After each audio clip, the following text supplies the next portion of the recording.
Bem, pessoal, qual o grande problema sério que a Covid pode trazer para o nosso trato gastrointestinal? Vou explicar um pouquinho para vocês e vão entender, né?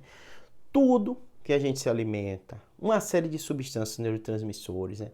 Elas são muito relevantes e a gente fala o tempo todo do intestino nesse contexto, né?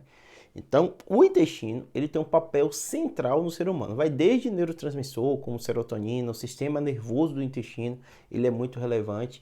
E, em especial, a questão da nutrição, da alimentação da gente. Então, nosso intestino é um órgão muito complexo que está o tempo todo trabalhando para a gente, né?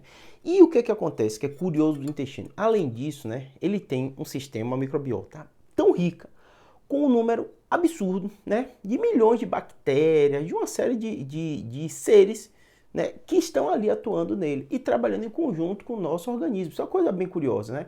A gente o tempo todo fala, nosso corpo tem bactéria, eu falo para muito paciente, tem um risco de infecção porque na pele tem bactéria. Mas quando a gente fala de bactéria e ser humano, o intestino tem um destaque muito grande, né? Então tudo que a gente se alimenta, que a gente digere, tudo isso vai estar passando por aqui. E aí agora vem porque o Covid tem se alertado, saiu uma publicação na Nature e outras têm saído, né, das complicações sérias, né, impactantes que a Covid tem tido no sistema gastrointestinal. A mais importante que tem visto é que ela tem modificado, então pronto, a pessoa pegou Covid. Depois de pegar Covid, o trato gastrointestinal dela, em especial, a quantidade de bactéria modifica. Então a pessoa começa a ter algumas bactérias que a princípio, em uma quantidade maior, não eram para estar ali. São bactérias que não convivem tão bem com a gente ser humano e pode dar doença, pode dar infecção.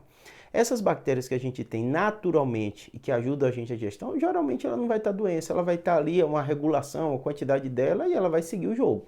Quando a gente toma um antibiótico, pode desregular esse tipo de bactéria. Quando a gente pega Covid, e é curioso que muita gente colocava a culpa dessa modificação e aí impacta, né, na sua digestão, às vezes tem dor abdominal, às vezes muda o trânsito e o ritmo intestinal também, né?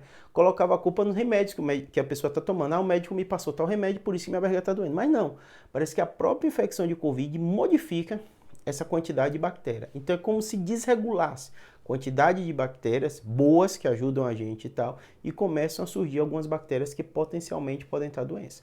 O que ninguém sabe ainda, e muita gente tem discutido, isso é a longo prazo, da mesma forma que a gente fala da Covid longa, né, do sistema nervoso central, no pulmão, será que não acontece também uma alteração disso de forma mais crônica, né?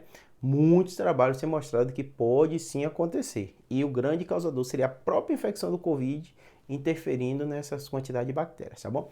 Espero que tenha ajudado. Qualquer dúvida, qualquer mudança, né? É uma publicação na Nature, uma revista de impacto, né? Tem relevância, gerou muita matéria de jornalística, tudo isso, por isso que eu estou trazendo para vocês. Se mudar alguma coisa sobre tratamento, o que é que se faz e tal, eu falo também para vocês. A princípio não é nada grave, mas acaba aumentando esse risco, tá bom? Espero que tenha